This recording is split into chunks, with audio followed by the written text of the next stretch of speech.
I'd now like to take a look at data loss prevention in our Microsoft 365 services.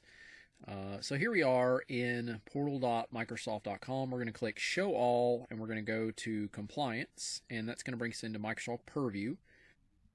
From there, we're going to look on the left, and you're going to see where it says Data Loss Prevention. So again, the goal of data loss prevention here, this is going to be all about trying to prevent the leakage of information, okay? And it's going to work in conjunction with things like a data classification. It's going to be able to recognize sensitive pieces of information, and then based on that, we can have rules that are going to try to protect from data leakage, information, being shared out or something like that when it's not supposed to be. So from there, over here on Microsoft 365 Data Loss Prevention, I'm going to click Policies, and I can create a policy if I want.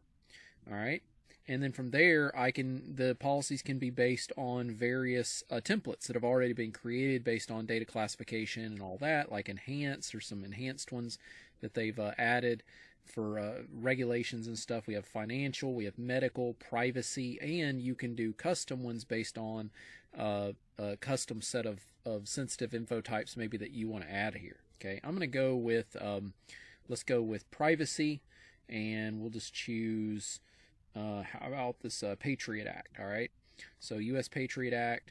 From there, we'll click Next, give it a name. All right, for exam lab practice. All right, so U.S. Enhanced Patriot Act Enhanced for exam lab practice. So I'm going to click Next. All right. And so the Patriot Act is going to be looking for certain sensitive info types based on the United States Patriot Act, if you're familiar with that.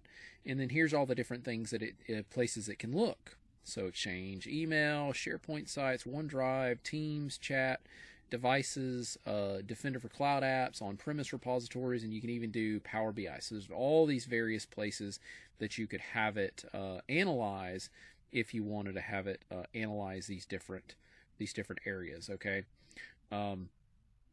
So, I could choose whichever ones these ones. Maybe I'm just wanting it to analyze teams, okay, in this example. All right, so I could choose specific teams I wanted to, but I'm not going to do that. I'm just going to say all. So then I'll click Next. All right, and then here's the things it's going to be looking at. It's going to be looking for credit card number, U.S. bank number, U.S. individual tax ID number, Social Security, full names, physical address. That's all part of the United States Patriot Act. Now, you could customize that, and you could add or remove some of that if you want, but I'm just going to say use those. All right, and then from there, it says, all right, detect when content is shared from Microsoft 365. In other words, if somebody tries to share this information with people outside your organization, or if you want it to be affecting people inside the organization. I'm going to say outside. So if anybody tries to share this information outside of the organization, that means everybody that opens this content will have to be part of our organization. In fact, this can be combined with encryption, so even if a user exports this document and tries to export it to outside of Word or Excel or PowerPoint or whatever, it'll be encrypted, so it won't be able to be opened unless you have a Microsoft 365 account, Office 365 and all that, and you have logged on. And then it'll be able to decrypt it. So we'll click Next. All right, and then from there it says when content matches the policy, show policy tips to the users and send them email notification. This is if a user, if let's say in this case it's Teams, but even if it was an email or SharePoint or whatever, they get policy messages that pop up that say, hey, this has got sensitive information in it. Detect when a specific amount of sensitive info is being used. So it'll detect even if there's only one piece of sensitive info in this document or in this chat channel or whatever it is, but it'll also add a more severity level to it once it gets to 10 or higher. And that's what this is going to involve. You can have it send an incident report when it reaches 10 or higher too. So it isn't going to just warn the user, stop the user. It's going to actually generate an incident report. An incident can go to a certain individual if you want. You can also have it send an alert to an admin.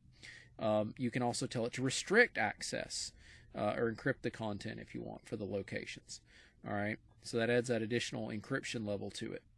All right, so from there, if I did select to encrypt it, that would enable this screen here, which would, of course, do the encryption side of it.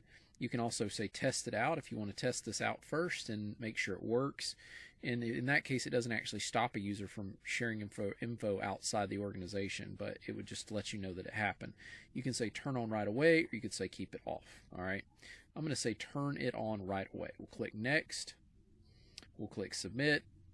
And we've now enabled this. Now again, just a forewarning, this can take time. This is another feature that can take an hour or 24 hours in some cases to turn on. All right, so just be aware of that. All right, but that is how we can implement a data loss prevention policy. That should give you the fundamentals now of what data loss prevention policies are in our Microsoft 365 environment.